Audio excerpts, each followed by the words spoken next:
It's the Loni Swain Show, weekdays 9 a.m. to 2 p.m. on WGCI FM Chicago. You've had a lot of stuff going on. Not only are you one of the Crown Royal Ambassadors, you've been a radio host, TV host, actor.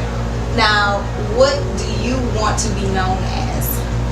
I want to be known, when it's all said and done, as a philanthropist. You know, I want to make sure that whatever I do and whatever level of success I have, I did more giving back. You know, when I go on 106 and I'm wearing a cool pair of sneakers every day of the week, sometimes at the end of the show, I'll just take off those sneakers and just give it to a kid that, you know, needs it more than me. You know, when it's all said and done on my gravestone, I just want people to say, hey, he was a cool dude that gave back and helped people. Now, what would you say is one of the biggest misconceptions that people have about who Terrence J is? I think the biggest misconception is that people just think that I introduce videos. And so, you know, as I grow and as my career grows, you'll start to see me in other lights and you'll see that misconception is false. Okay, and so speaking of, this could be a little personal or you can take it professional, however you want to. What's something that you're really good at that we don't know about? That I'm really good at that people. Cooking? No, definitely not cooking. Art? Definitely not any of the above. I'm a good writer. Like poetry? No, like writing. Like I can, like if we were to talk about this and I had to write a newspaper article, I'm pretty good with like details. So I, you know, when you walk in, I look at your shoes. Like I could describe things very well. So I would probably say I'm a good writer. People don't know. Sometimes I write episodes of the show, and for some of the films that I've been in, I've written scenes. So I like to write, and I like to direct as well. So I love having the camera and directing, and you know I know everything about it from the lenses to angles, and so I love artsy fartsy stuff.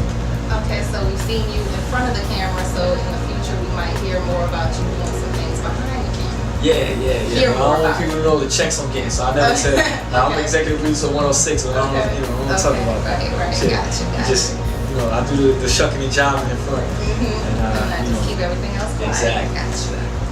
Now, what's something that you'd like to be better at? Spending more time with my family and loved ones. You know, I work nonstop. I wake up and I work. I might wake up in the morning at 3 a.m. and then start typing an email and just find myself at 7 a.m. and I never really slept. So just, you know, spending more time with the folks and the family. That's something we need to do better. Now, coming up, I know that you have a role in Sparkle. Yeah. And did you actually get to work with Houston with that? Yeah. I mean, it was actually a day on set. We actually just shared the set together one day. I wasn't in any of her scenes, but I went to see Jordan Sparks and Whitney was on set, and I actually ended up bumping into her. Like she was literally. Yeah. It was just a lot of people, and I kind of moved back and I bumped into her. And I was like, oh wow, it's Miss Houston. And I just remember her being just super tall, you know, a lot taller than you would imagine. I don't know why, just her height and her aura were just a lot. It was a lot. Like you knew she was in the building. She was very commanding, and she was gorgeous. Like she was very striking.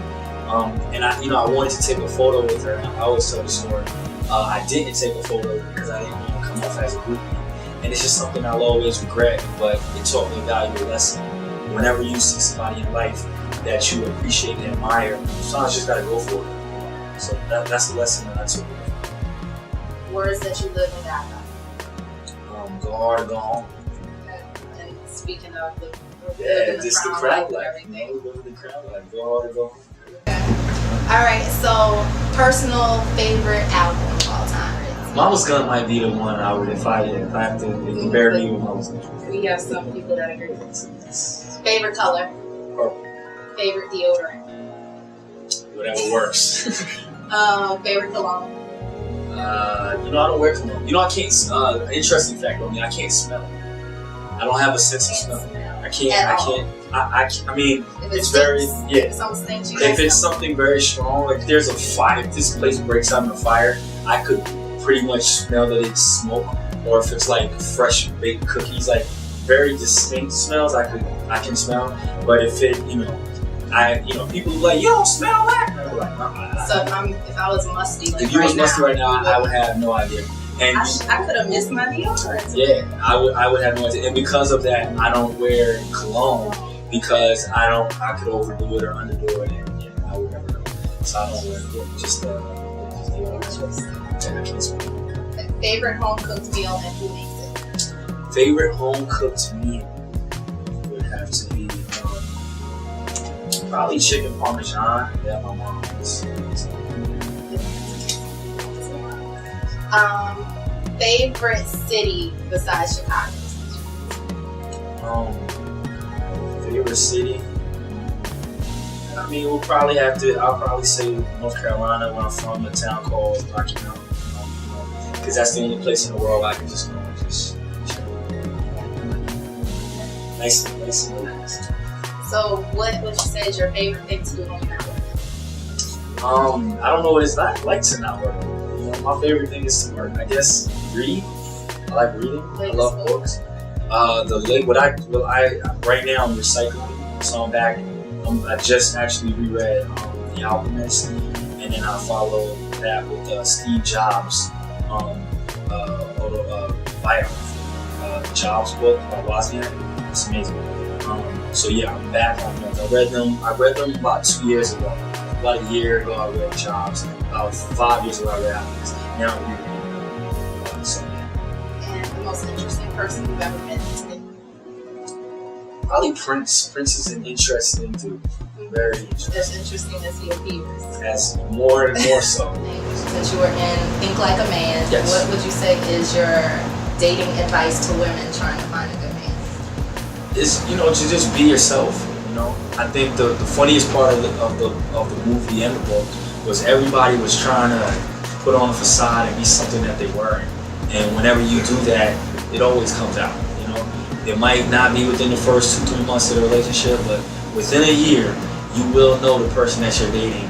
And if you're not yourself in the beginning, it's always gonna come back to haunt you.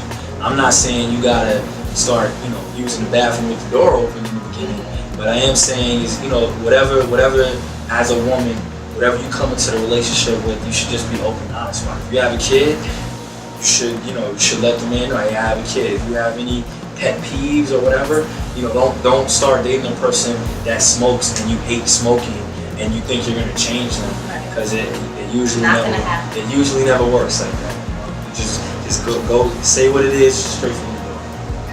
Well, we gotta go get ready for the Crown Royal Ball tonight. Terrence, you know what you're wearing yet? Yes, because I only have one outfit. Because I only packed one outfit. So. Okay, well, stay tuned to see what it is. Yes. I'm sure he's going to be looking dapper. And of course, the Safe Rides goes into effect tonight. So we're going to have us a good time and get home responsibly. That's how we live the Crown life.